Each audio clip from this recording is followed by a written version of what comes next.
Hello Internet, it's me Josh, the aging gamer, so here I am at the happiest place on earth, if you can afford it, Disneyland!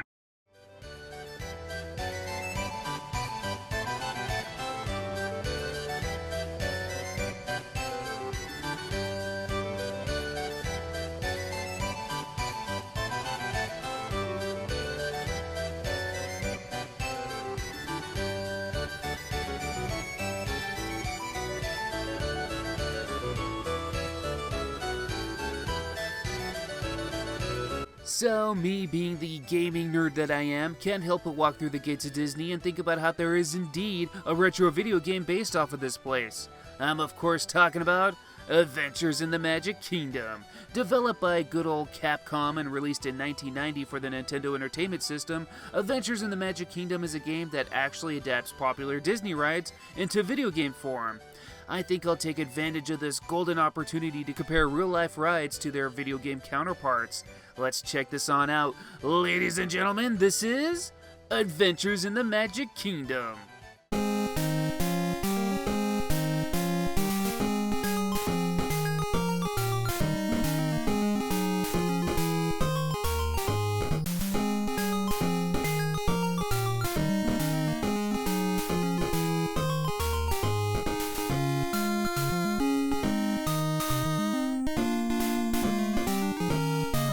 So let's go ahead and begin the game. We start by entering our name. Well, my name, Josh. There's kind of a weird Easter egg where if you just press start and skip all this, your default name is Bamboo 7? What the hell? Anyway, a big Disneyland parade is about to start, and Mickey needs the golden keys to open the entrance to Cinderella's castle. Goofy was in charge of the key, but left it inside the castle itself. Goofy, you son of a bitch! Why do you ruin everything? Apparently, there's 6 silver keys that will open the gate as well, but those are spread all throughout Disneyland. We gotta collect them all so we can get this big parade started. Kind of a weak story, but who cares? We're in Disneyland! And look, we're a little cowboy! I gotta say, I know it's super simple looking, but I absolutely adore this overworld map. We got plenty of 1990 Disneyland attractions. We see Main Street USA, Space Mountain, Autopia, It's a Small World, Thunder Mountain, Haunted Mansion, the Astro Orbiter, Tom Sawyer Island, complete with the Mark Twain riverboat, Pirates of the Caribbean, and even the Enchanted Tiki Room. It's pretty neat. For whatever reason, the rides based off of Disneyland cartoons and movies like Splash Mountain, the Mad Tea Party, and the Flying Dumbos aren't shown. But a nice detail is that the placement of everything is actually pretty close to the real thing. So back to the task at hand. 5 of the 6 silver keys are obtained by playing some of the rides. Which one do we check out first? Well, how about one of my favorites, Space Mountain. Space Mountain is a fast-moving space-themed roller coaster. The lights are all out and all you can see are stars everywhere. It feels like you're flying through space. Let's see how the game adapts it. Mickey says we need to reach star F to get a silver key. We'll drive while he navigates. And once this starts, hey, it's actually pretty close to how the ride really looks. Like we're just flying around in space. So this level is basically one big QuickTime event. Mickey gives you directions on the bottom of the screen and will quickly push the corresponding buttons. Unlike the real ride though, there's actual spaceships and meteors that will crash into you unless you press A or B to shoot them away. Seeing enemy spaceships kind of makes this feel like this could have easily been Star Tours instead of Space Mountain. But anyway, we start off on Star A, but as we progress forward, we'll eventually get to F. And by no means is this level easy. The more you progress, the faster it goes, and you have to have some pretty quick reaction times towards the end. If you mess up 3 times, you lose, and you have to start from the very beginning. There is a way to cheeseball the level a bit though. When a new button prompt shows up, simply pause the game. Get your fingers ready and then unpause.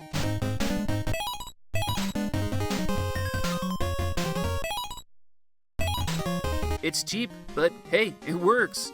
And once you beat the stage, boom! Silver key.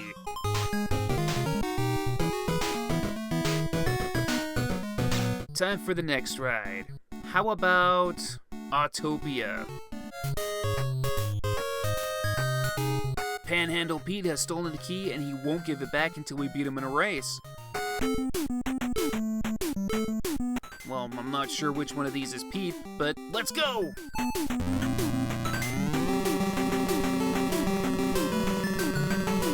All in all, this is actually less of a race and more of a just make it to the end kind of level. As you drive around, you can bump into other racers.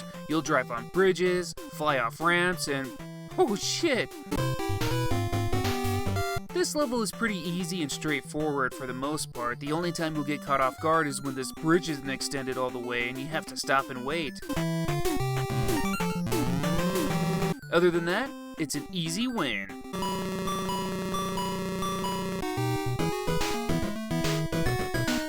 As for the real ride, I don't see any ramps, nor bridges. Disney actually prefers if you don't bump into other cars, and for some reason there's spaceman stuff all over the tracks. In the game, there isn't any of that. It's instead cows. Weird. So, let's take a break from the rides. Like I mentioned, you get 5 out of the 6 keys by completing rides. You get another key by talking to people in the park. They'll ask you a Disney-related question, and if you get it right, you'll have to find another person who will also ask you a question, and so on and so on. Some of the questions are pretty tough, like when did Disneyland open, or when is Mickey Mouse's birthday? You have to be a real Disney fanatic to know a lot of these answers. Luckily, there's no penalties for getting a question wrong, so you can keep guessing as much as you need to. Once you find the kid with Pluto and have to answer 2 questions instead of 1, you'll get another silver key. Nice! We collected half of them already. Let's go on another ride. How about Pirates of the Caribbean? Caribbean? I asked one of the workers which is the proper way to say it, and he told me, it doesn't matter, whatever you want. I don't think he liked me asking him that. Anyway, let's go! Josh, pirates have ransacked the island and are holding 6 villagers captive. Please rescue them and light a signal fire so that we will know they are safe. Mickey, you got pirates in your park capturing people? For your sake, I hope those captured people sign their life away with Disney+. So this level changes things up, and now we're in a 2D platformer. You can move and jump all around, but you're also pretty defenseless, which sucks because these pirates will F you up. Some march around, some will literally throw cannonballs, and some will freaking launch cannonballs at you from a cannon. All you can do is dodge and try to collect captured maidens along the way. It's only about halfway through the stage that you'll find a weapon, the torch. Now you can fight off those pirates with ease and rescue the villagers. This level is pretty great, but not the first time around. You're timed in this stage, and really there's not a lot of time to explore. You kinda have to know where to go, or you'll likely run out of time and have to start over. The timer seems pretty unnecessary, but it is what it is. Find all the hostages and light it up here.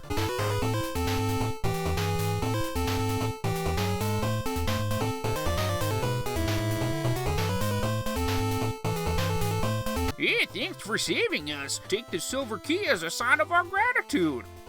So, I like this stage. So far, this level has best represented its real-life counterpart. You start off in a boat, in the dark, you go through a town with pirates taking over, you have cannonballs dropping around you, you see mounds of treasures and skeletons, and you eventually see a town burning from these damn pirates. I like it. But now it's time to move on to the next ride, Big Thunder Mountain. Thunder Mountain is another one of my favorite rides. Other than feeling like I'm gonna hit my head in every tunnel we go through, it's exhilarating. The ride is even better at night. It's a must. Let's check out this game's version of it. Howdy, partner. You're gonna have to ride a minecart to get through here. Go to the 3rd station. And watch out for dead ends. I don't remember any dead ends in the real ride. No, never mind. So this is hands down my least favorite level in the game. It almost feels luck-based. So you're moving pretty quick and the tracks split apart quite a bit. You're to navigate your train in different directions while also somehow avoiding giant boulders, posts, and just overall trying to stay on the tracks. And making it to the end isn't just it. There's different stations at the end, and if you don't end up in the right one, you lose a life. I recommend playing this stage first because you don't want to get a game over after accomplishing so much. But yeah, trial and error here. Once you play this so much, you kinda start memorizing the track and that kinda helps, but good luck regardless.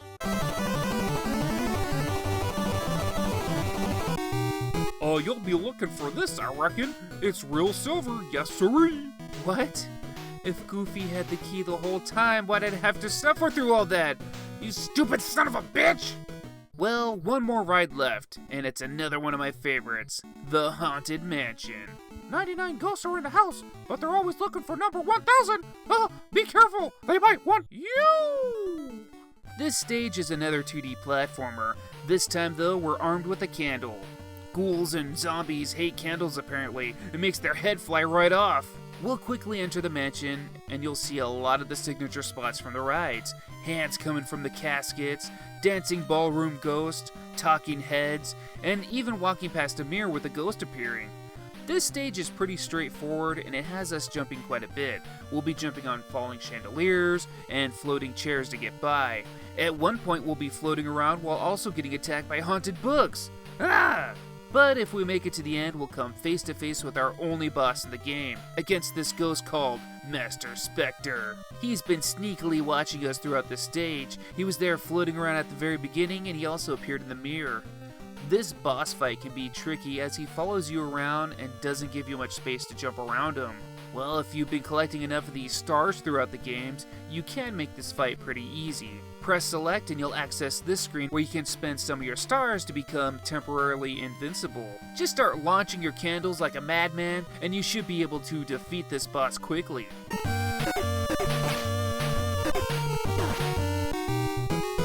Gosh, you don't look like a ghost. Hey, in that case, I better give you the silver key. Good luck. Again, if you already had the key, why'd I have to go through all that? You fucking idiot.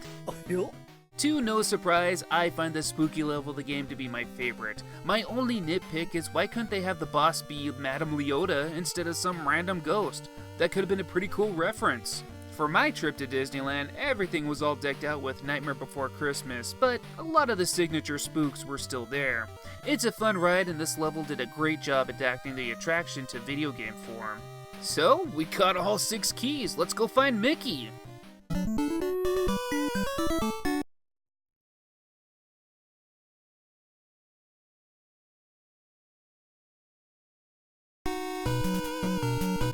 You found all the keys. That's great. Gee, thanks. Fuck off, Goofy. I better open the gate. The marching band's waiting. Okay, everybody, let's go! Oh man, this is what everything's been leading up to. This is it. What's gonna happen?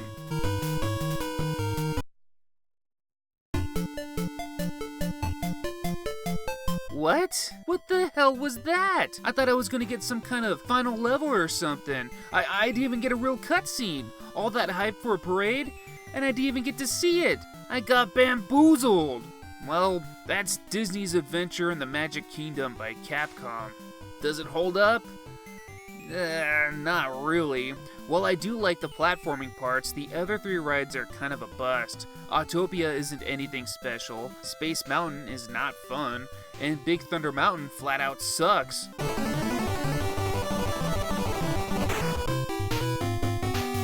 Haunted Mansion and Pirates of the Caribbean are done a lot better, but that's only in comparison.